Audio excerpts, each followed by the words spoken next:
Hey everyone, me Kevin here. Janet Yellen and Jerome Powell of the Federal Reserve, Secretary Yellen, of course, from the Treasury Department, just spoke before Congress, testified before Congress. I covered this. I just completed a 3.5-hour live stream. And let's go through just the gist of what was said by Yellen. Then we'll talk about what Powell said. So we'll just break them down like that.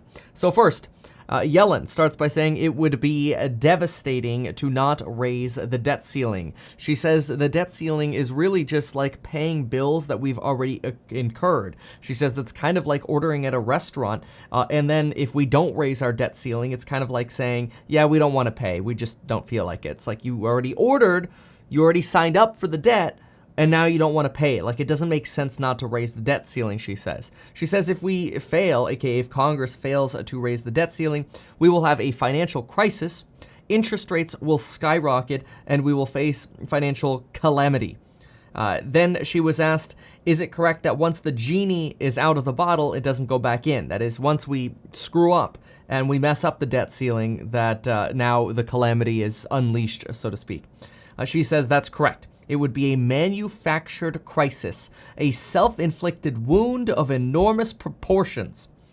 Of course, she had these pre-prepared, but the lines are pretty damning. And I think the point is really just to convey the message to Congress, like, let's go, raise the debt ceiling. Anyway, she says nothing would be more harmful than failing to raise the debt ceiling. Then she moved on to answer questions about the stepped-up tax basis. So just a quick explanation of what the heck that is. Basically, I'm going to keep this very, very simple on the stepped-up basis because it can be very complicated. Let's say you bought a house for $300,000, and let's say nothing changes to that tax basis. Basically, $300,000 is your tax basis. It goes up to $1 million in value. Well, now you have $700,000 in gain.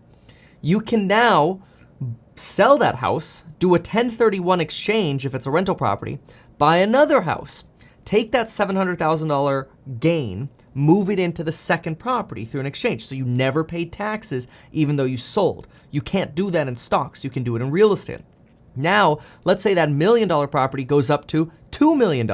Now you have $1 million in gains, and I'm oversimplifying here. I know there's selling costs and all this other stuff, depreciation stuff. I'm simplifying. Now you have $1 million in gains plus $700,000 in gains in the other one. You've really got $1.7 million in untaxed gains. The stepped up tax basis says if you now get hit by a bus, because let's say you were supposed to pay taxes on that $1.7 million, which just for reference, taxes on $1.7 million, that kind of long-term capital gains would probably be somewhere around $400,000.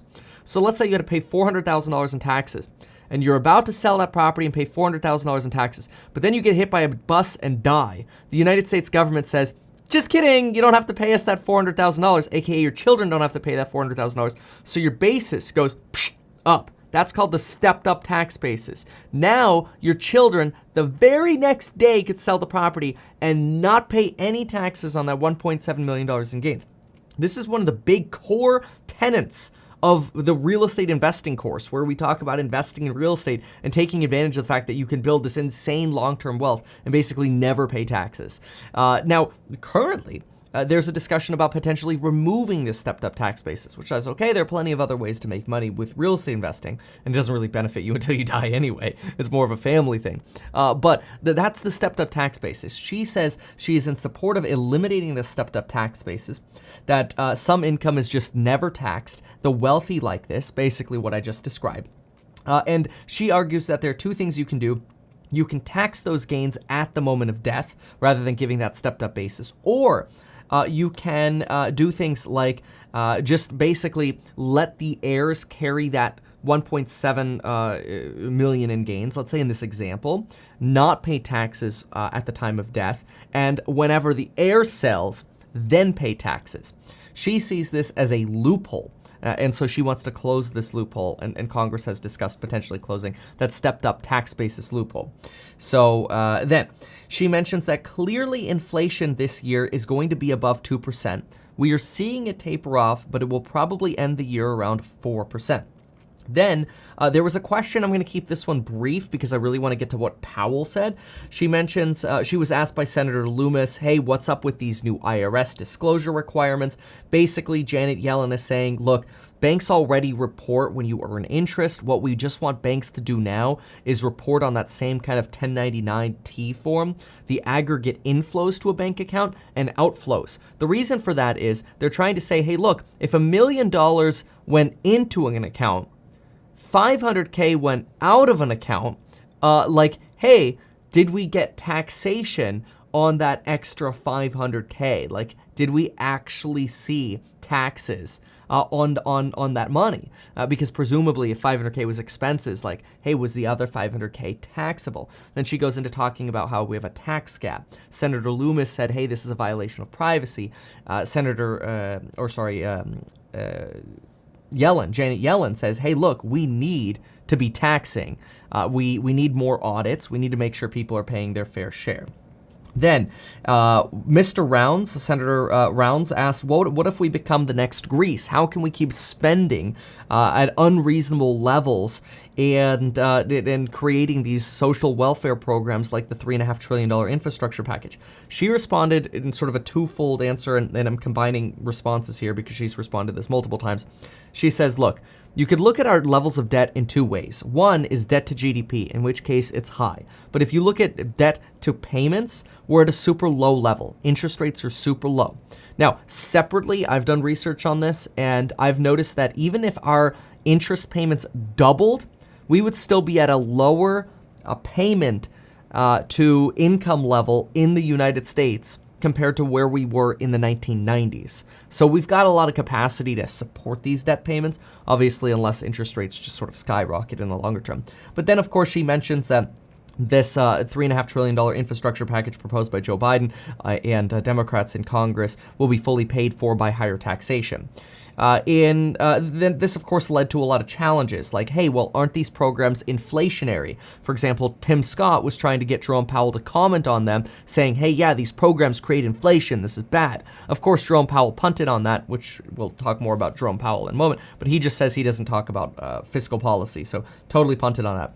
Yellen again says, hey, look, it's paid for by increasing taxes. Tim Scott says, hey, well, wait a minute. How are you supposed to make an economy and a marketplace more efficient if you're taxing capital gains instead of at 23% but at 43%, or you're raising the corporate tax rate, which corporate taxes are usually paid by employees or consumers? Aren't you taxing away any potential gains to the marketplace? Janet Yellen took the counter approach here because usually, like just zooming out for a moment here, usually when you tax, you create a deadweight loss in society and you end up hurting economies. Generally is what taxes do. That's sort of textbook economics, right? Janet Yellen, however, takes the counter approach and says, well, wait a minute. We cut taxes like crazy in 2017 under Trump, especially corporate taxes, and we didn't see higher investment. Instead, what we saw is more hoarding of stocks and higher wealth for richer people. And so she's kind of countering with the opposite argument that, well, when we lowered taxes, we didn't see more investment. So if we raise taxes, why would we potentially see lower investment? That's sort of the argument that she's making here. In terms of the biggest risk in the economy, she believes that shadow banking is the biggest risk that could trigger sudden fire sales in the economy.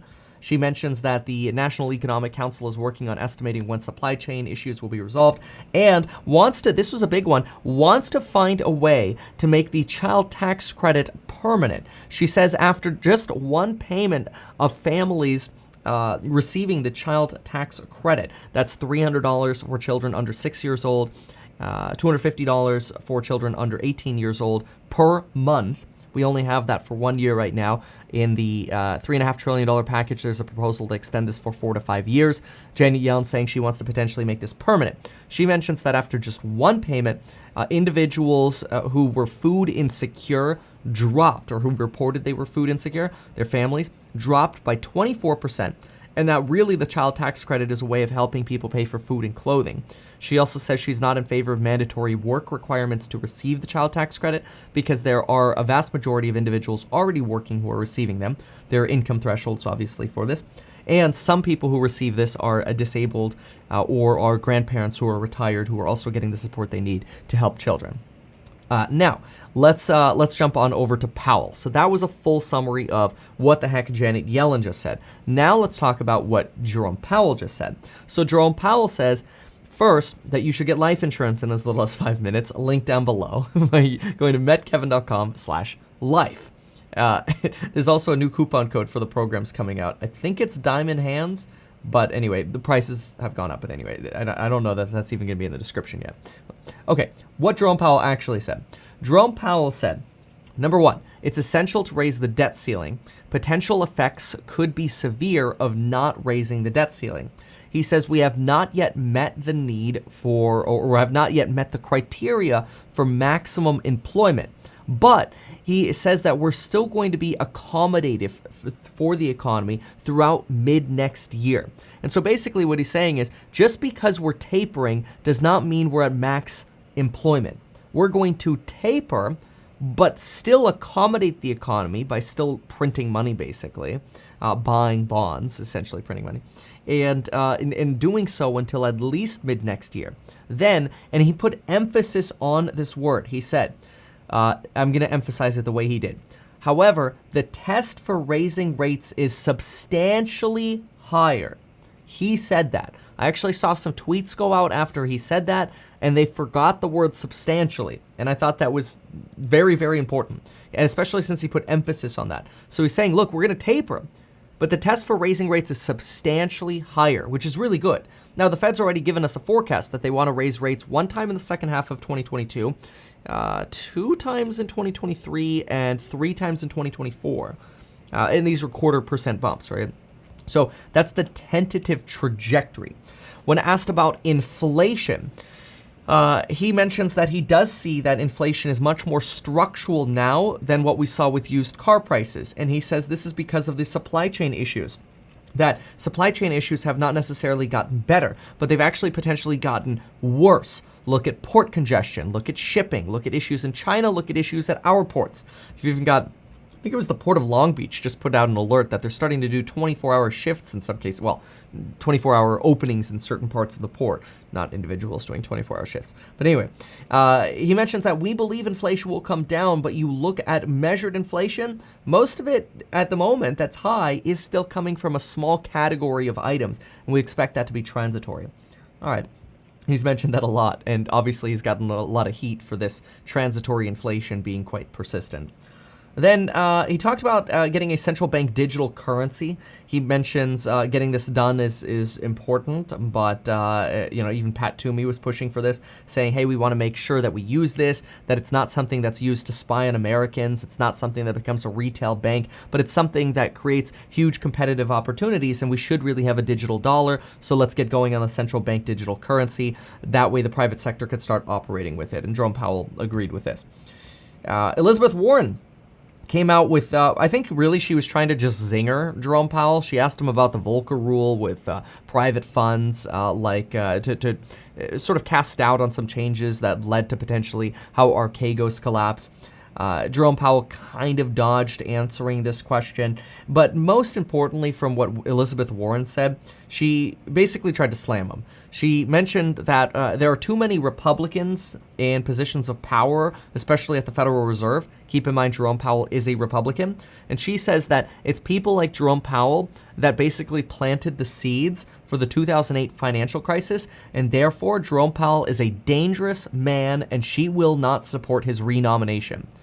That was like a slam. Like that literally got news coverage instantly. I mean, it was popping off. So that's obviously, I'm sure, what she was expecting. It's a very AOC-esque style statement. Very populist and potentially some would say progressive, looking out for the little guy. Anyway, then when asked about the biggest risk for the economy, Jerome Powell, and he's mentioned this before, although it never gets as much press as I think it deserves, he says the biggest risk to our economy is actually cyber. He says with banking, we have very good stress tests against the potential for collapses or a collapse, but what we have not yet really fully faced is a serious cyber risk. And so these are the updates on exactly what Jerome Powell said, on what Janet Yellen said. I think they're insightful. The market was selling off during their discussion and testimony throughout the day. Volatility index jumped, stocks fell. A little bit of a mess. A lot of uncertainty in the marketplace right now, and I'm sure later we'll have a thorough update on my thoughts on what's going on in the stock market. Volatility index right now up 25.3% on the day.